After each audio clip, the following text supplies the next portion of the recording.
Today, we welcome an accomplished actress, screenwriter, and director known for her roles in films like While You Were Sleeping, Universal Soldier, and Happy Texas, as well as her lead role as Dr. Samantha Waters in the NBC crime drama Profiler, which earned her a Saturn Award nomination for Best Actress.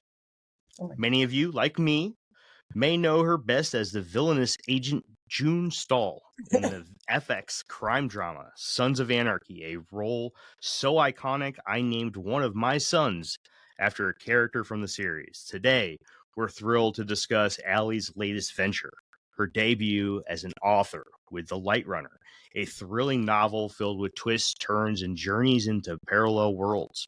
Perfect for our show. Please join me in welcoming Allie Walker to Infinite Rabbit Hole. Welcome, Allie.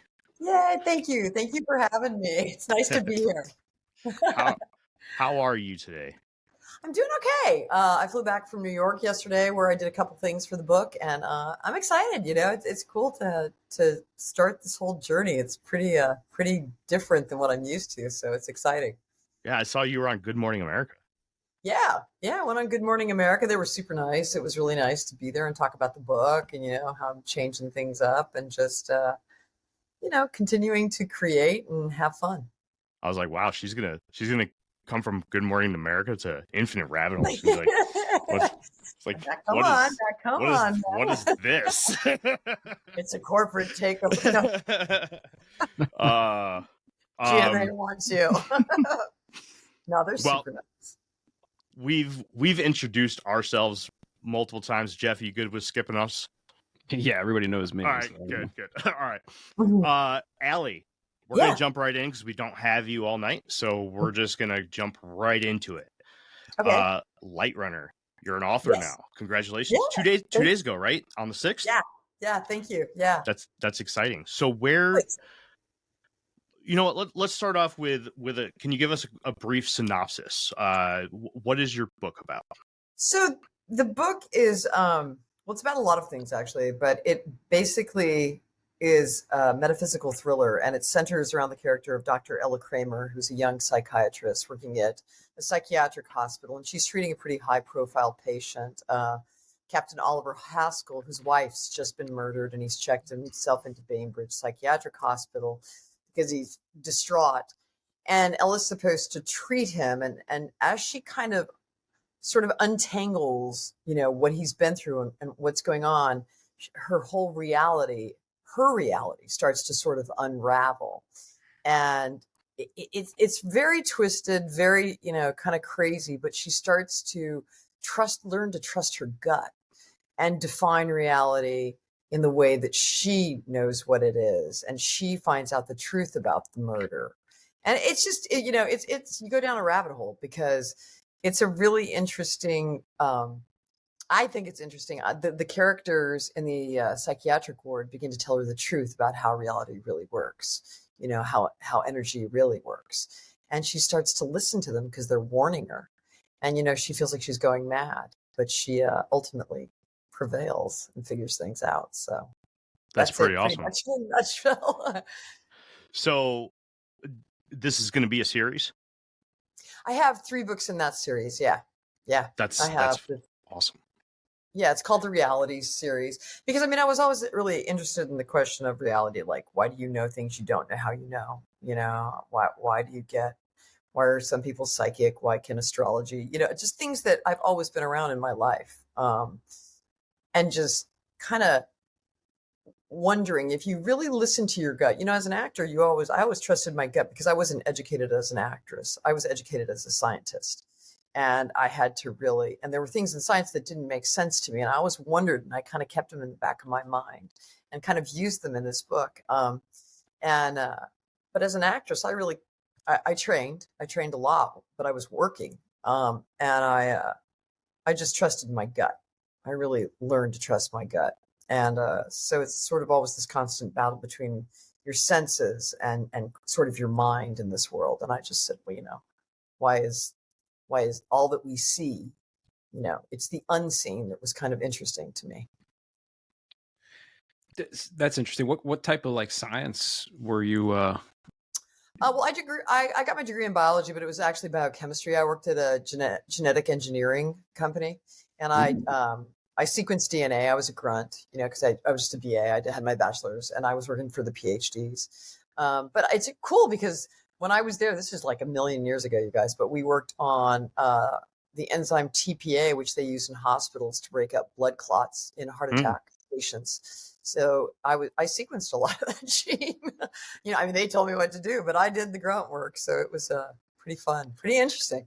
That is pretty interesting. Honestly, I could probably talk to you for hours about that kind of stuff. I'm the conspiracy guy, right? So when I hear the words like gene editing and stuff, I'm like, bro, okay, here we go. Let's go. But watch your telomeres, guys. Just watch your telomeres. That's what I'm saying. Looks like Skeeter from the chat is buying the books now. I just went ahead and posted your link. Oh, cool! And thank you. Looks like all right. Skeeter, your name is in my book. I hope this isn't offensive to you, but my horse's name as a kid was Skeeter. My grandparents had horses in southern New Mexico. I grew up in New Mexico, and that is so funny, Skeeter. I hope you enjoyed the book. I was like, whoa. Enjoy the book. He was a big old bay. Great horse. That's awesome. Good stuff. So that's cool. DNA sequencing. There, we've talked about sequencing quite a bit here on the show. We had talked about. I don't know if you're into Bigfoot at all, but Dr. Melvin Ketchum, she was leading this whole push about sequencing Bigfoot DNA. Oh, wow. And trying to prove the existence of an upright walking primate in the woods of North America through sequencing of unknown DNA through hair and scat samples found throughout through North America. Yeah, because we do have a collection of scat and hair that we can't align with anything. We can somewhat correlate it to primate, but we can't match it to anything in particular. Oh wow, that's so weird. I've never even heard of that. That's great. Yeah, her name's Dr. Melba Ketchum. She's kind of controversial in some circles, but it is some very interesting stuff. But yeah, so I could also talk to you for hours about just sequencing as well. I don't know if I could talk to you guys. I don't really remember much. It was a while back. Have you ever looked into like the CRISPR-Cas9 stuff and everything? No. Okay. Well, then we'll just stick to parallel worlds then. Okay. Yeah. And that's something I'm kind of interested in. Like, so like I know your novel is kind of about realities and like these types of things, and especially when when I hear you talk. I obviously haven't read the book yet, but when you talk about these people like the schizophrenics and these people with multiple personality disorders, and like they're explaining to the character in the book, how reality is actually working. Like what got you thinking that way? Like what are you interested in that type of thing? Yeah, no, I have one of my father's sisters was bipolar, and she'd gone through electric shock therapy, and back in the day, and it was not a pretty thing, I don't think. And at least I'm getting this from, my cousin. And my mother had told me some things. And then his brother was mentally retarded and had to be institutionalized as he was older. And I've always, I worked with some foster kids who were, had some issues that were in, group homes for special needs kids. And I've often wondered because, so many people that I've met who are neurodivergent or autistic, or who they know things, and you can feel like their intelligence and the love. They have a lot of love. I know that sounds really weird. They're very loving, so they can be very loving souls. And these people, so these ideas that they have and these things that they say, one of the characters in the book, I think Malachi puts it best, and he says, just because they're hearing things that you can't access, just because they see things that you can't understand, doesn't make them any less real. And I kind of always, sort of went with that. I mean, reality is what you make of it, isn't it? So I kind of went on that tangent. There's so many fascinating things, especially when it comes to like the human mind. I don't know. Have you ever looked into test me on all these things I don't know anything about? No. Have you ever looked into like the split brain stuff?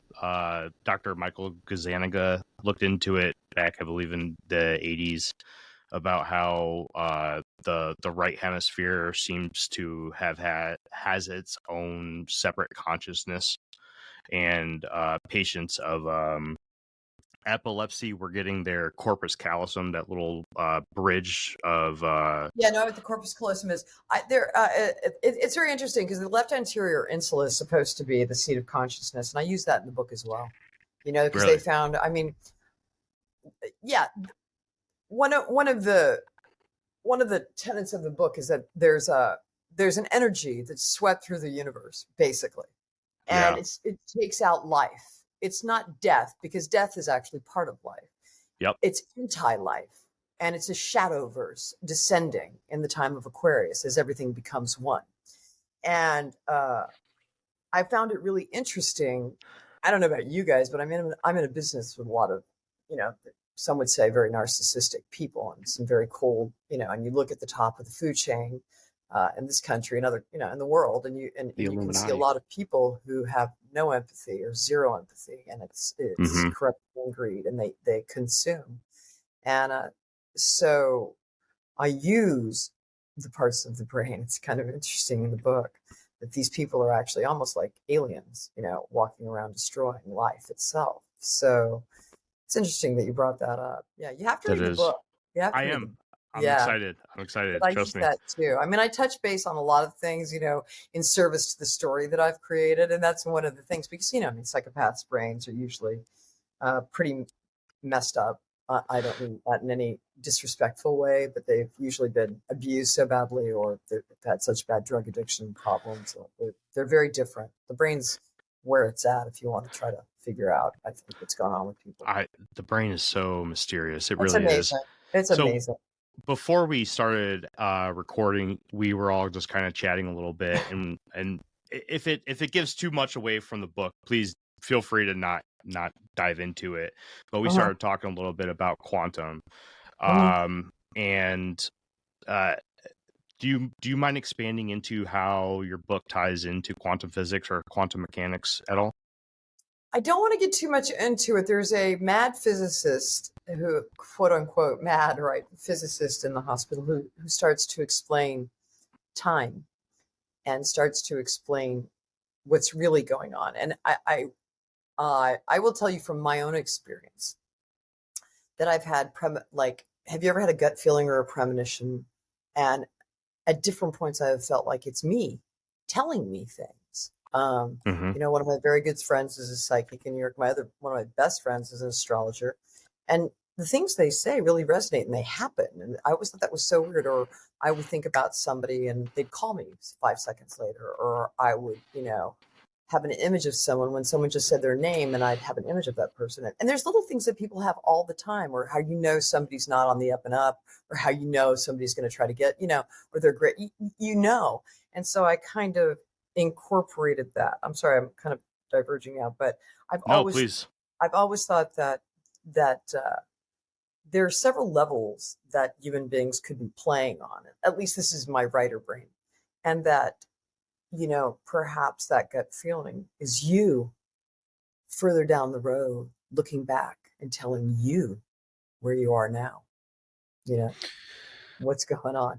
So when it gets into quantum, the book is a bit deterministic, I think, at the end. You have to really read it, because I don't want to give too much away, because I feel like I'll start I'll start going somewhere I shouldn't. And I did a spoiler at a panel I did, and I was like, oh, wait a minute, So, but it's interesting. I mean, quantum mechanics, my dad was a nuclear physicist, and I never studied physics beyond, a college level. But it's pretty interesting, that it's everything that...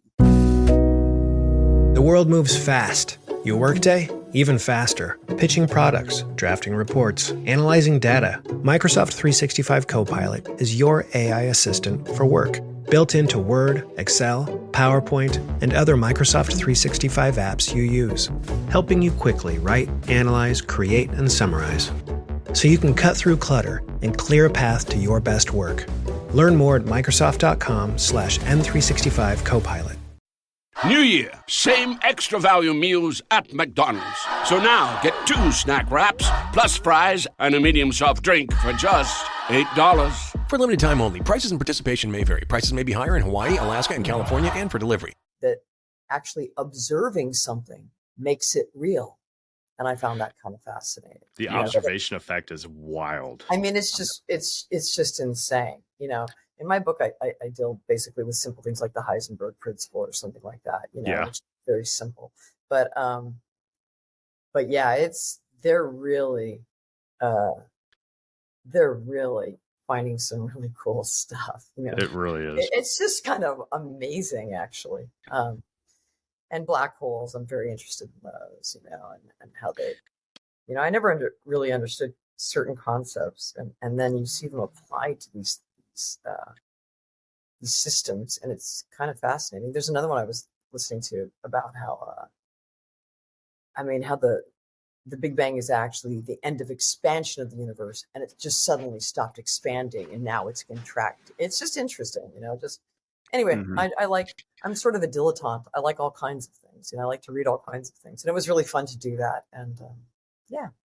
Well, you fit well into the infinite rabbit hole then, because well, it's funny because a rabbit hole is a very prominent feature of my book too. So I really hope you read it. Yeah.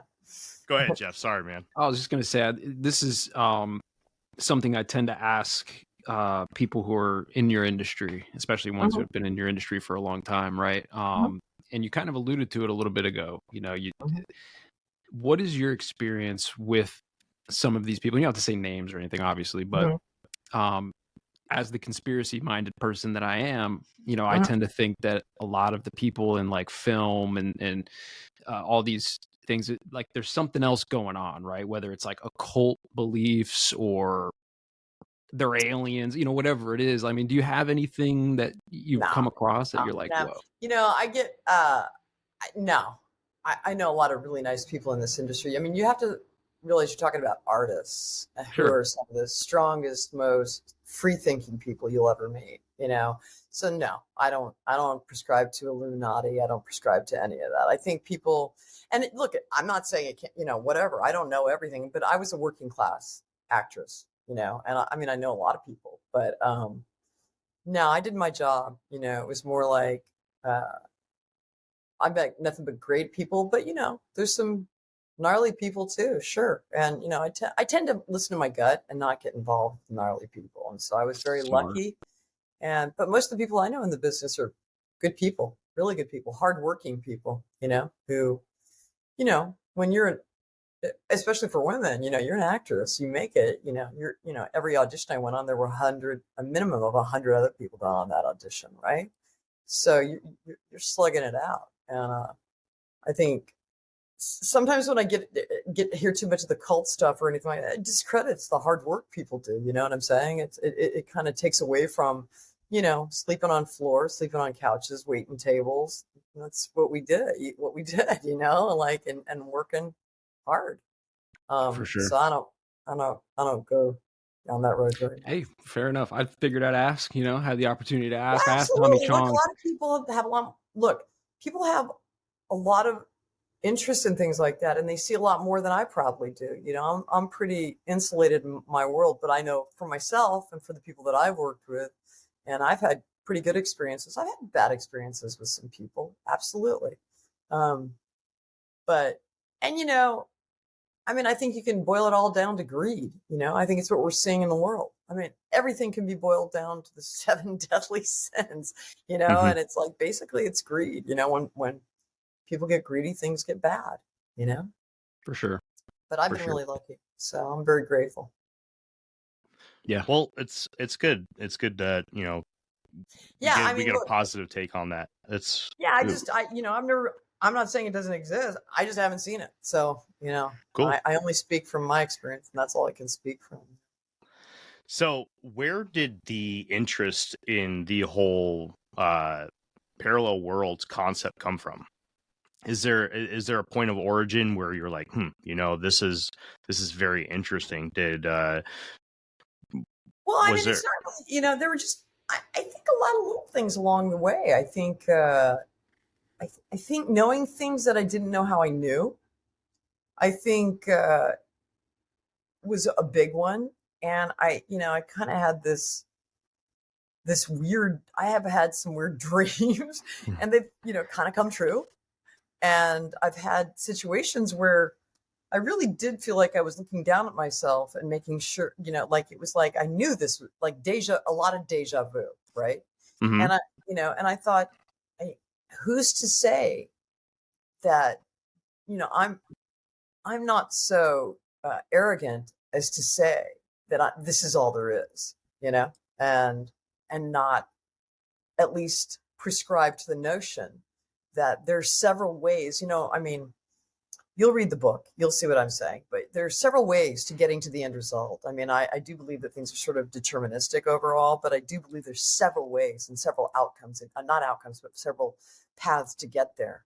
And that's kind of what I'm putting forward, and I think sometimes if you're quiet, you can get information, or you can understand things in a different way. And I mean, now there's no matter now, it's like really interesting, right? Everything's constantly changing. So yeah, if you look at like one of the things I use is the Heisenberg principle, uncertainty principle, like you can tell where a particle is, or you can tell its momentum, but you can't tell both at the same time, right?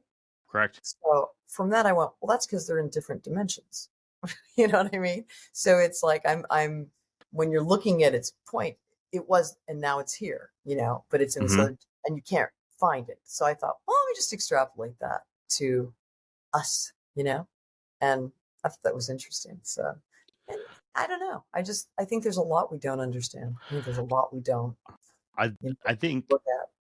If I were to just take a peek under the curtain of the future, I think we're going to find that and this is kind of me getting a little bit more woo than I typically would, but I think that we're going to find that we're more quantum than we typically believe that we are, and I believe that our consciousness is more of a quantum thing than typical. That's what I agree with that. I think that, to be, I think we're all energy.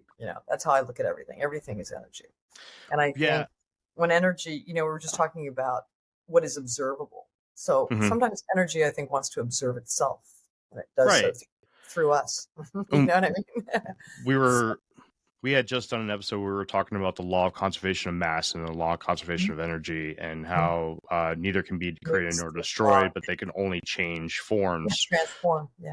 Energy can turn into mass over long periods of times, and mass can change into energy, and that happens rather quickly. So we were talking about the concept of death, and where does the consciousness go after death? Well, if everything that we know of as of right now is made up of either energy or matter, your body is obviously a matter. What would your consciousness be? You can't hold your consciousness, right? So you would think that your consciousness would fall underneath the energy side of the things. So does your energy float away, and does that kind of explain the concept of near-death experiences that people report, where they can look down and see. Yeah. I think that's right. And I think I have, a couple points in my life, felt like I was watching myself in life, kind of like that. And right. I was like, how do I know that? How am I seeing, and it was crazy, actually. And I think that's valid. I do. And I think, it's one of the greatest quotes. Who the heck said this? You guys will probably know. Said, you don't, what is it? You don't have a soul. You are a soul. You have a body. And yeah. I think that kind of explains it, Yeah. I don't know who said it, but I understand it. I definitely understand. What I mean? It's like, this is matter, So, yeah. Well, it's interesting. I've always said this. You're an artist. I'm an artist. I'm a musician. And I think that being in that flow state, whether you're writing music or you're writing, you get in that flow state. And to me, that's when most of that, call it fringe information, whatever you want to say, that's when it comes to me. Right. So, yeah, it's like creativity, it's just your creativity. You're just, I I always kind of refer to it as channeling when I write, because I'm just like, I don't know what, I'm just kind of getting all the information out of my whatever onto the page, and I when they ask, well, how did you do that? Did you research? No, I just kind of did it. I just kind of got quiet and it kind of came forward. And I think a lot of writers and artists feel that way. Awesome.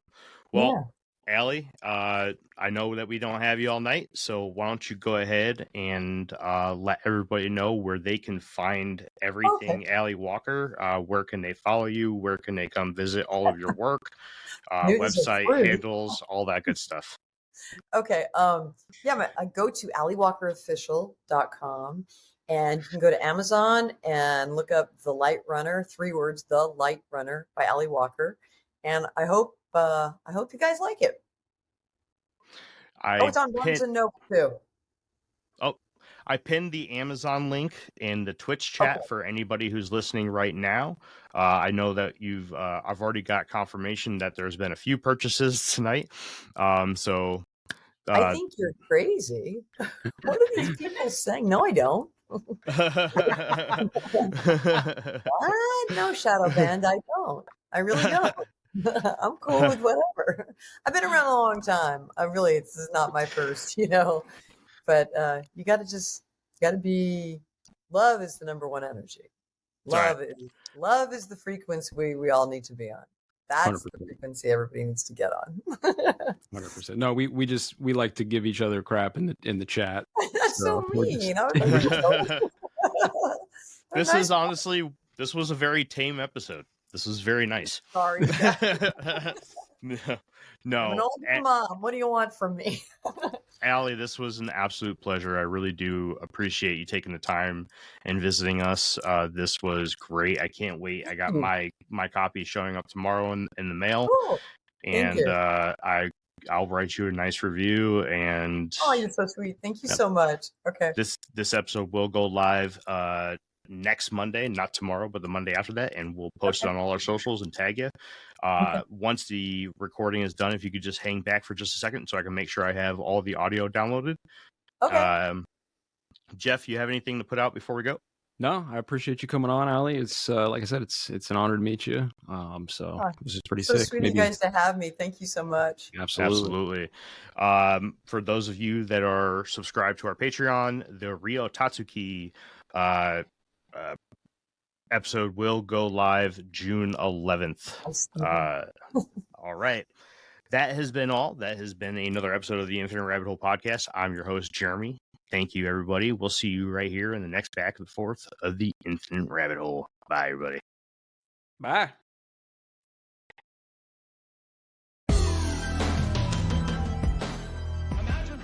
Hey, everybody. Thanks for checking out the Infinite Rabbit Hole podcast.